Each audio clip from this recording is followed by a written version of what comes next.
Alright, hello everyone, it's Nyrel, and today's video is going to be about two-spirited people and the Baphomet.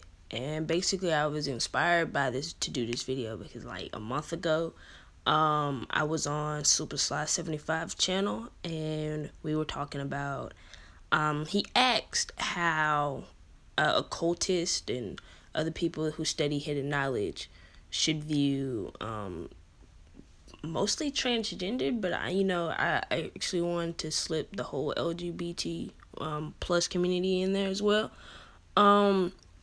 So before I start this video, I just want to say, please do not take this video as me being biased. I'm literally doing research and, telling you, basically regurgitating what I found in my research. So please enjoy.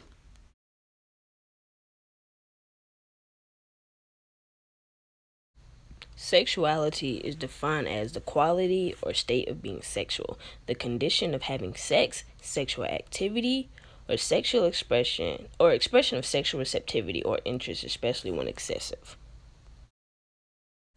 So the definition for gender is actually a little bit longer. It's actually two parts, and with the first part there are actually three definitions, and with the second part there are actually two. But I'm going to go ahead and read those for you. The first definition, part one: a subclass within grammatical class such as pronoun, noun, adjective, or verb of a language that is particularly arbitrary but also partly based on distinguishable characteristics such as shape, social rank, manner of existence, or sex, and determines agreement with and selection of other words or grammatical forms.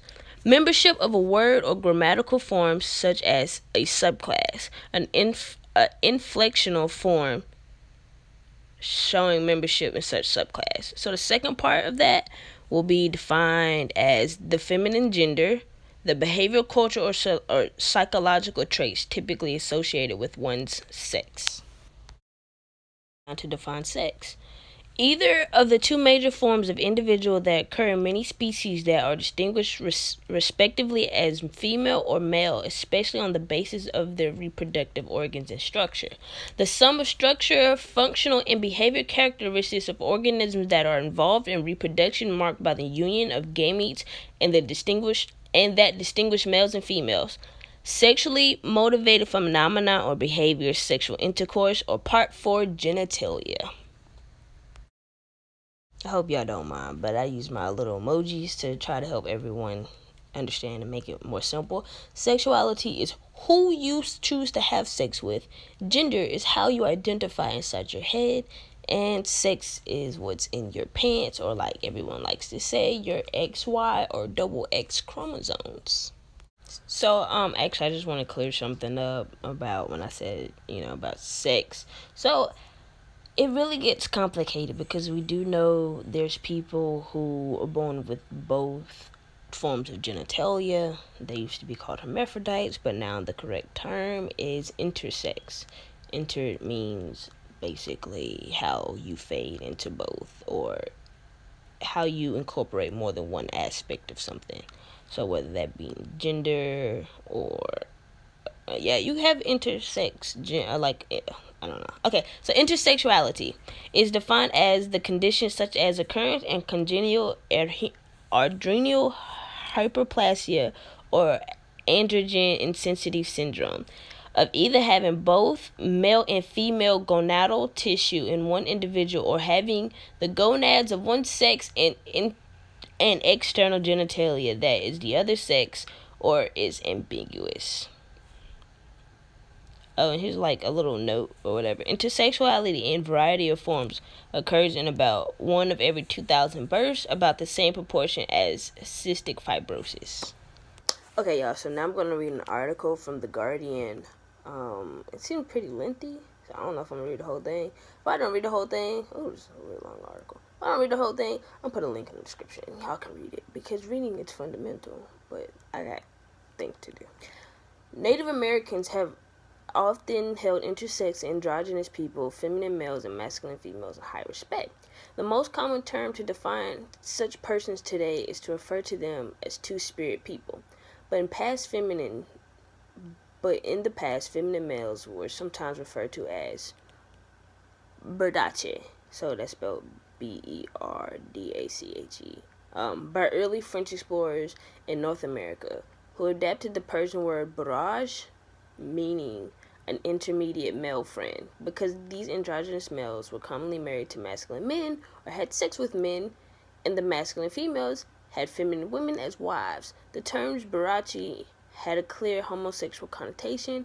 Both the Spanish settlers in Latin America and the English colonists in North America condemned them as sodomites. I just want y'all to understand this one thing right here from that first paragraph, because a lot of people who are into esoteric knowledge and who just want to be woke in general don't believe that people of the, LGBT whatever community existed. And I'm just like, well, I was just chilling one day and I was just like, this stuff didn't happen until other European religions were forced upon us that you identified as sodomites or just people in general. Like, that first paragraph really pulls out a whole bunch of information. Oh, we want this, we want that. How do you know?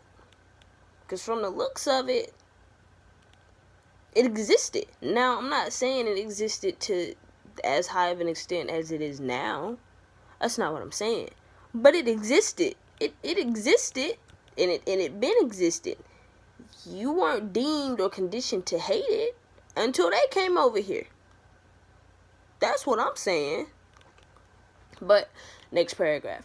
Rather than emphasizing the homosexuality of these persons, however, many Native Americans focus on their spiritual gifts.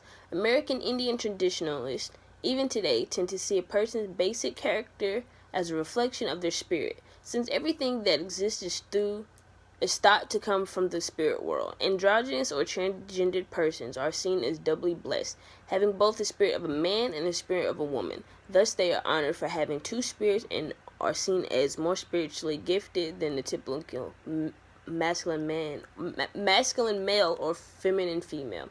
Therefore, many Native American religions, rather than stigmatizing, I don't know that word, such persons often look to them as religious leaders and teachers. Quite familiar religious traditions existed among the native peoples of Siberia and many parts of Central and Southeast Asia. Since the ancestors of Native Americans migrated from Siberia over 2,000 years ago, and has sent reports of highly respected androgynous persons that have quoted among indigenous Americans from Alaska to Chile. So that's up and down like the whole Pacific side. Isn't there a large mountain chain that goes from Canada to...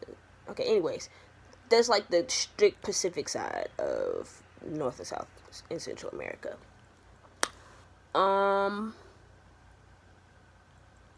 Androgyny seems to be quite ancient among humans. Rather than the physical body, Native Americans emphasize on a person's spirit or character as being most important, instead of seeing two-spirit persons as transsexuals who try to make themselves into the opposite sex.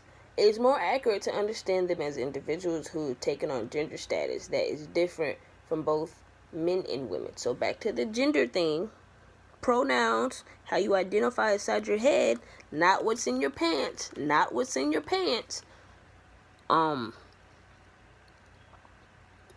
Okay. This alternative gender status offers a range of possibilities from slightly effeminate males or masculine females to androgynous or transgender persons to those who completely cross-dress and act as the other gender. The emphasis of Native Americans is not to force every person into one box, but to allow the reality of diversity in gender and sexual identities. So, pause. I think, me personally, I view that the esoteric or woke people, whatever you want to call it, people who study stuff that they ain't teaching in schools, we lack the thought that intersectionality exists. So, hold on. So, right now I'm going to define intersectionality. Intersectionality is defined as the complex cumulative way in which the efforts of multiple forms of discrimination such as racism, sexism, and classism combine, overlap, or intersect, especially in the experiences of marginalized individuals or groups. Yeah. Do I want to read that? Okay, so it's like a little bullet. I think it's a fact as well. Kimberly Crenshaw introduced the theory of intersectionality, the idea that when it comes to thinking about how in inequalities persist, categories like gender, race, and class are best understood as overlapping and mutually constitutive rather than isolated and distinct. So, especially the black people, I gotta call out the black folks with this. People are so quick to group you into one box. But sometimes you don't fit into one box. Sometimes you have to unfold your box and put it down with an unfolded box, and you want to sit in both boxes. Now you got a bigger box. So don't be so quick to push off black folks. Don't get me wrong. A lot of black LGBT people are they like to tap dance. I don't know how else to put that. If there's their PC way to put that, I don't know. Don't get me wrong. I've seen it happen, especially with a lot of those black guys. A lot of black. It's more constant amongst black males because they'll be quick. Black men are toxic. Well, then therefore you yourself are toxic. I don't think it's solely right to call out black heterosexual men or black cisgender men as them being the issue, because honestly we all got our issues, whether you be male, female, intersex, two-spirited, whatever you is, however you identify is, whether you be black, white, red, blue, green, purple, indigo, I don't care. Like, we all have our issues, and especially within the black community, we don't know how to address those issues and to solve those problems. Instead, for some odd reason, we actually like to do the exact opposite and just bicker and argue until we ain't got nothing else to do. And that's sad, but that's my perspective of it. But yeah. So yeah, it's not a hickey. It's really rough skin. It hurts, matter of fact.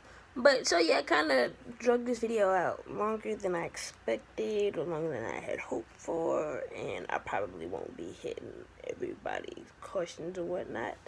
So leave comments, tell me what you think. If you got any other questions, I'll probably answer your questions another time. So y'all be blessed. Y'all have a nice day.